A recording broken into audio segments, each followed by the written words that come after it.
ನಮಗೆ ಪ್ರತಿ ಕ್ಷಣವೂ ಕ್ಲೇಶವೇ, ನಮ್ಮನ್ನ ಎಳೆಯೋದೆ, ಸೆಳೆತವೆ. ಏನಂದ ಕಣು, ಊಟದಿಂದ ಹಿಡಿದು ಬಟ್ಟೆಯಿಂದ ಹಿಡಿದು ಎಲ್ಲವೂ.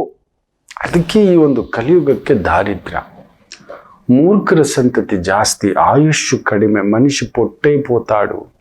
ಅಂದ್ರೆ ಕುಳ್ಳುಗುಡ್ತಾನೆ, ತನ್ನ ಸೃಷ್ಟಿಯನ್ನು ತಾನೇ ಮಾಡ್ಕೋತಾನೆ. ಕೈವಾರ ತಾತಯ್ಯ, ವೀರಬ್ರಹ್ಮೇಂದ್ರ ಸ್ವಾಮಿಗಳು ಆಗಲೇ ಹೇಳಿದ್ದಾರೆ, ಮನುಷ್ಯ ಕುಳ್ಳುಗುಡ್ತಾನೆ, ತನ್ನ ಸೃಷ್ಟಿನ ತಾನೇ ಮಾಡ್ಕೋತಾನೆ. ಮರುಸೃಷ್ಟಿ ಈಗ ನಡೀತಿದೆ ನೋಡಿ. ಅಂಡಾಣುವನ್ನು ಸೃಷ್ಟಿಸ್ಬಿಟ್ಟಿದ್ದಾರೆ. UK ಯಲ್ಲಿ, ಯುರೋಪ್ನಲ್ಲಿ ಒಂದು ಲ್ಯಾಬಲ್ಲಿ ಕೃತಕ ವೀರ್ಯಾಣುವನ್ನು ಸೃಷ್ಟಿಸ್ಬಿಟ್ಟಿದ್ದಾರೆ.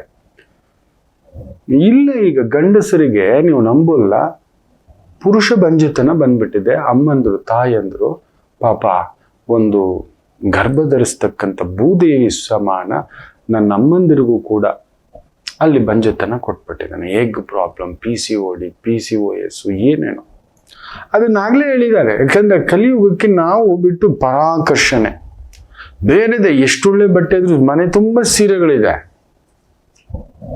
ಮನೆ ತುಂಬ ಜುಬ್ಬಗಳಿದೆ, ಮನೆ ಮುಂದ್ಗಡೆ ಎಷ್ಟು ಜೊತೆ ಚಪ್ಪಲಿಗಳಿದ್ದಾವ. ಇರ್ಲಿ ನೋಡಿ, ಸೀತಮ್ಮ ನೋಡಲ್ಲ ರಾವಣಾಸುರನನ್ನ. ಯಾವಾಗ ಬಂದು ಮಾತಾಡ್ಸೋಕೆ ಬಂದ್ರು ಅಲ್ಲೊಂದು ದರ್ಬೆ ಇಟ್ಬಿಟ್ಟು ದರ್ಬೆ ನೋಡ್ಕೊಂಡು, ನೀನು ಇಷ್ಟೇ ಕಣೋ, ನಿನ್ನ ಯೋಗ್ಯತೆ ಇಷ್ಟೇ ಕಣೋ. ಅಮ್ಮನವರು ದರ್ಬೆಯನ್ನೇ ನೋಡ್ತಾ ಮಾತನಾಡೋರು. ಅವಾಗ ಸಹಿಸ್ಲಿಕ್ಕೆ ಆಗ್ತಿಲ್ಲ. ನಾನು ಯಾವಾಗ ಗೊತ್ತಾ, ನನ್ನ ನೋಡೊಂದ್ಸಲಿ, ನನಗೆ ಯಾಕೆ, ನಾನು ಆಲ್ರೆಡಿ ಮದುವೆ ಆಗಿದ್ದೇನೆ.